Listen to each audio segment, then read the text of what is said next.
Hello and welcome to the Man Cave. This is a little proof of concept video on a project I've been working on for a friend. It may go somewhere, it may go nowhere. It's a Sunday, tomorrow is a holiday here in the UK, so there's been a big roast dinner and a few glasses of wine. So obviously it's the perfect time for a YouTube demo. In terms of hardware, I'm using a Raspberry Pi 02 over there. It's got 2.4 gig BGN Wi-Fi and Bluetooth 4.2. So it's pretty well loaded for something so small. The Pi is in a tiny little case, so don't accidentally short anything and brick it. In normal times that's not really a problem, because they're only supposed to be $15, but with the component shortage caused by COVID, you don't really want to be killing your Pi right at the moment, or you'll get price gouged on eBay. So attached to the Pi are a number of items. Firstly, there's a little bit of breadboard, which is built around a level shifter chip. There's also an independent power supply which provides 20 amps at 5 volts. That sounds like a lot, but if you're not familiar with volts and amps, there's always Google. Initially, we were using solarless breadboard, which is actually crap, particularly when it comes to high current. So, secondly, there's a WS2812B LED panel, which you can see down in the bottom right. The board is 8x32, so that means it's 8 pixels deep and 32 pixels wide. We'll just call them pixels because that is apparently the lingo. All the LEDs are individually addressable, and the board is wired in serial, so you can daisy chain multiple panels together if you want to, or you can trim it to size if you need to. You'll see there's an extra cable hanging out the bottom here, which is an auxiliary power supply. Now, if you were to daisy chain multiple panels together, you'd probably want to use that. However, I've built the solder bridges up on the breadboard to the extent that sufficient current can flow through there, through the standard connector, so I don't need to use that just for one panel. So, where were we? Right, the addressing starts at pixel 0, which is the one in the top left, and it finishes at pixel 255, which is the one in the top right. The ordering is in column form, so it starts at the top left, goes down, goes up, goes down, goes up. So you've got 0 to 7, 8, 9, 10, 11, 12, 13, 14, etc, etc. Up and down. That can mess with your head a little bit when you're trying to figure out the templates. But, you know, it is what it is. So, given we have an external power supply, we only need the 2 pins on the Pi to control this panel. A GPIO pin and a ground. And you can see those, they're there. 2 little wires coming off the breadboard labelled Pi, which is kind of helpful. Additionally, we have a couple of switches attached. These are called squid switches and have a built-in pull-up resistor, which makes life a little easier. You plug one side into a 3.3 volts pin and the other side into a GPIO pin, and that's it. Then you can detect whether or not the switch is pushed. So the switch on the left is a latching switch. In other words, you push it, you let go, it maintains that state. The switch on the right is a momentary switch, so it only works for the length of time you have your finger on the button. The ultimate aim is that if this project is actually needed, I can do the switching over Bluetooth using fingertip switches. I can trim the panel to the required size, because as you'll see in a minute, I'm not using all of it, and then wrap it around the chin piece of a crash helmet or some other costume piece, something like that. Then the wearer can choose how it works. The Pi 2 has no audio input, so I'm using an Alesis Core 1 with a USB on-the-go connection to the Raspberry Pi and a Shure SM7B mic to feed the audio. I've got a cheap little alto desk here, which you can probably see quietly bouncing in the corner just from the ambient noise from the mic. Although what you're hearing is me talking to my phone.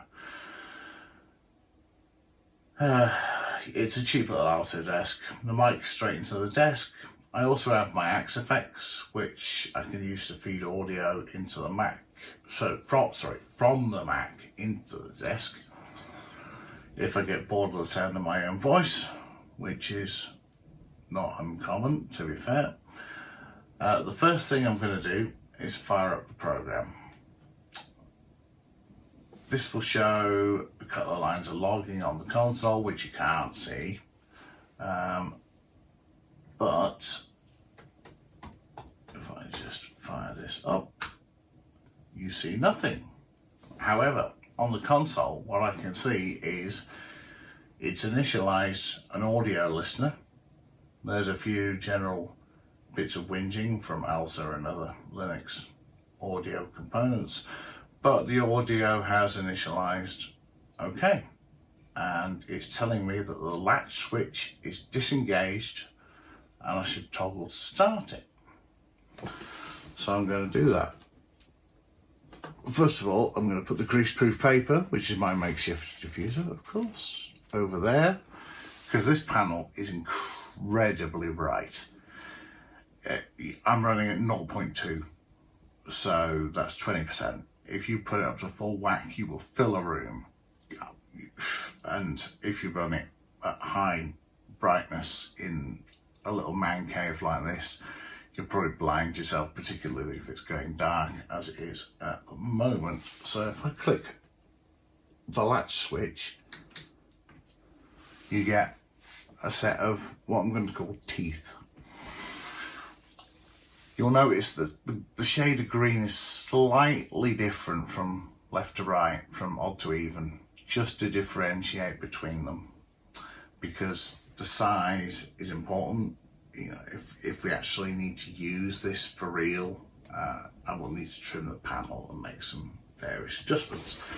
Now, you'll notice that I'm talking, but nothing's happening at the minute, and that's because there's another config option which says for it to do anything when there is noise, which there will be in a moment, you need to push this other button, the momentary button. So when I push the momentary button, what's going to happen is that as I tap the SM7B mic that's next to me, that'll go through the desk. You'll see it over here on the LEDs, and that will be reflected in one of the teeth. The teeth, as they bounce, will then retract to 2 pixels, because it wouldn't be much of a kind of graphic EQ effect if they weren't all working from the same kind of datum. So if I push this and then I tap the mic, tap, tap, tap, tap, tap, tap, tap, tap, tap, tap, tap, tap, tap, tap, tap, you can see eventually all the teeth have retracted to 2 pixels. Now I'm going to take my finger off the momentary switch and it redraws the teeth. So that's all good. Now if you feed the audio, and there's a cat just entered the room who may be spoiling the video. If you feed it audio, we've got a 48,000 hertz, so 48 kilohertz input, and we are taking 1024 hertz slices from that to calculate the amplitude. That's a blocking call, so that causes a slight delay if you feed it actual proper music. You know, a slight delay. It's not massive, but you can see it. So what I'm going to do is, if I click the left hand latching switch, the display goes off. Then over here, which you can't see, I'm going to kill the program and then quickly disable sound delight. Now if I fire the program up again you see nothing. Nothing's going on. So let's push the switch on the left. This is the latching switch. Up come the teeth.